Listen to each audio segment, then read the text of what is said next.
School के अंदर हुई है और हिंदी माध्यम का विद्यार्थी रहा हूँ और ABCD भी है वो 6ठी क्लास के अंदर है वो पहली बार सीखी थी।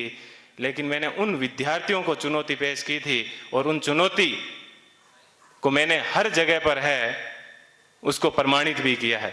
मैंने मेरे जीवन की जो सबसे पहले शुरुआत की थी वो पटवारी से की थी। सबसे पहले मैं है वो पटवारी लगा था, उसके बाद में है वो ग्राम सेवक लगा था, उसके बाद में 3rd ग्रेड टीचर था, उसके बाद में 2nd ग्रेड टीचर था, फिर असिस्टेंट जेलर में RPSC टॉप की थी, फिर है वो स्कूल लेक्चरर था, फिर इसी स्कूल के अंदर जिस स्कूल के अंदर आज मैं आपसे मुखातिब हो रहा हूँ, इसी स्कूल के अंदर मैंने एक एग्ज़ाम दिया था असिस्टेंट कमांडेंट का, उसमें भी मैं है वो सिलेक्ट हुआ था। और उसके बाद में कॉलेज लेक्चरर भी मैं है वो रहा था। और फिर RS 2012 के अंदर 108वीं मेरी है वो मेरिट आई थी। तो उसके मैं वर्तमान में है राजस्थान तहसीलदार सेवा के अंदर हूँ। और वहाँ पर भी मैं एक आपको बात बताऊंगा। देखिए, ईश्वर अपने से क्या चाहता है, कब चाहता है कि अपने को जीवन में कभी भी उदास नहीं होना चाहिए। RS के अंदर मेरी 108वीं मेरिट थी और उसके अंदर मेरे को DSP मिल रहा था, लेकिन दुर्भाग्य ऐसा रहा कि मैं है वो फर्स्ट वेटिंग में रह गया। थोड़ा सा मुझे दुख हुआ कि यार अपन फर्स्ट वेटिंग में रह गए। और उसके जस्ट 1 महीने के बाद में है वो IAS का एग्जाम था दिसंबर के अंदर। 4-5 दिन दुखी रहा, लेकिन मैंने कैसे ही अपने आप को मैनेज किया।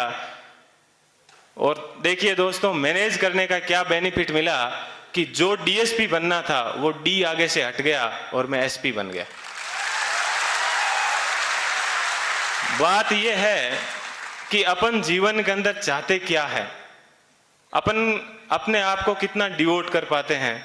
तो आज मुझे है वो IAS के अंदर 170वीं मेरिट है वो मिली और मैं जनरल कैटेगरी से है वो बिलोंग करता हूं, तो मुझे IPS मिला।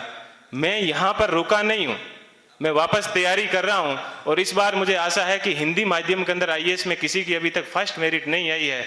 और मेरी ये पूरी की तमन्ना है कि कम से कम मैं यहाँ उस स्थान तक है वो पहुंचूं। कि जीवन आपको सिर्फ कहा जाता है कि 84 लाख योनियों के बाद में एक बार आदमी को जीवन मिलता है। तो बहुत ही शानदार आप लोगों को है वो जीवन मिला है। इस जीवन को आप एंजॉय कीजिए, कभी भी घमंड मत कीजिए। चाहे आप जीवन में कुछ भी बन जाओ, हमेशा बेहतरीन रहिए। और आप लोगों से मैं आशा करता हूं कि अगले साल जब प्रोग्राम होगा तो आप सब लोग हैं वो यहाँ पर आने का मौका मिले। थोड़ी सी देर पहले मैं देख रहा था कि मालाएं कम पड़ रही थी, तो अगले साल इतनी